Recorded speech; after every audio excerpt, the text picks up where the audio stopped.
तो ये राजस्थान के उस गरीब बच्चे के साथ न्याय नहीं होगा, जो बड़ी मुश्किल से पढ़ता है, अपने घर में बूढ़े माँ बाप को भूखे मार के पढ़ता है और उसके बाद परीक्षा के लिए जाता है, रोता हुआ घर लौटता है। क्या दुख नहीं होता है? हम लोगों के मन में कोई रहम नहीं है कि आखिर उस बच्चे का क्या होगा जो अपनी बड़ी पीड़ा के साथ पढ़ रहा है। इन सारे पैसे वाले लोगों के पास में आपने सारी सरकारी नौकरियों को भेज दिया। मैं बहुत कड़वा सच बोल रहा हूँ। आज जो पिछले 8 साल में नौकरी में लगे ना, उन सब का भी पोस्टमार्टम कराओ, आपको लगेगा आधा फर्जी मामला निकलेगा। कोई है नहीं, कोई सोचने वाला है इस पर कि आखिर उसके दर्द को कौन जानेगा, है ना। जिस प्रकार से हमने परीक्षा के माध्यम से इन पैसे वाले लोगों को उतार करके सारे के सारे उन गरीबों की आशाओं के ऊपर पानी फेर दिया।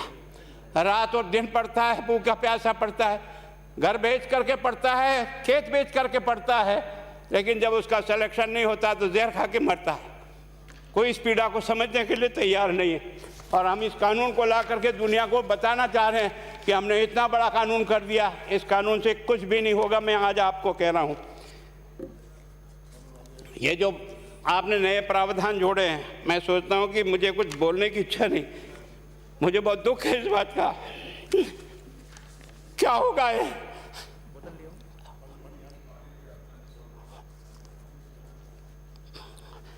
किस तरह की गैंग पालनी है हमने? पानी पिला दो, है ना। मैं उस दिन भी पूछा था कि मैंने कहा ये शिक्षा संकुल पे है, जिन लोगों को ड्यूटी पे लगाया, इसको लगाने वाला दोषी कौन है, जिसके कारण से पेपर जो है ना काट करके निकाल दिया।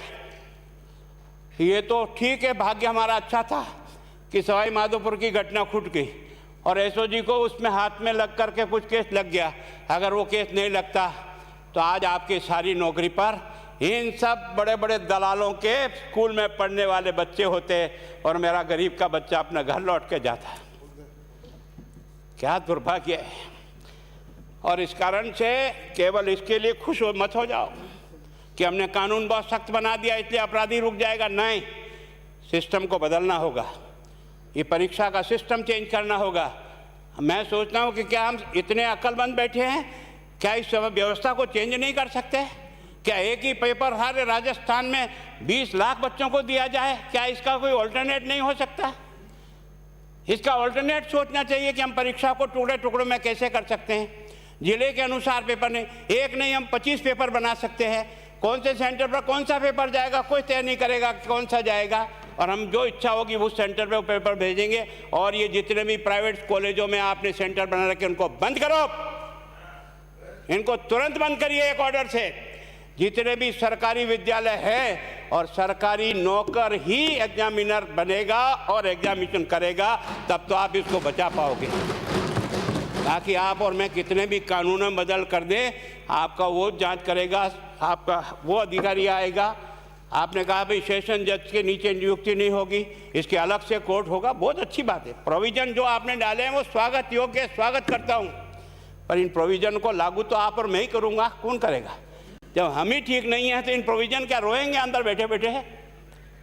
जब तक हमारा दिल और दिमाग ठीक नहीं होगा ना, इस बीमारी का इलाज नहीं होगा।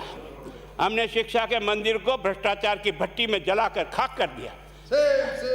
दुर्भाग्य हमारा, जहाँ से कोई आशा की किरण दिखती थी उस गरीब को कि चलो मैं अपनी मेहनत से आगे बढ़ जाऊंगा, लेकिन अब वो निराशा में आ गया। उसको लगा कि अब कोई रास्ता नहीं है। और इस कारण से मैं सोचता हूं कि आप जिस भावना से लाया, मैं आपकी भावना की इज्जत करता हूं, लेकिन केवल आपकी भावना इन बेईमानों को नहीं रोक सकेगी।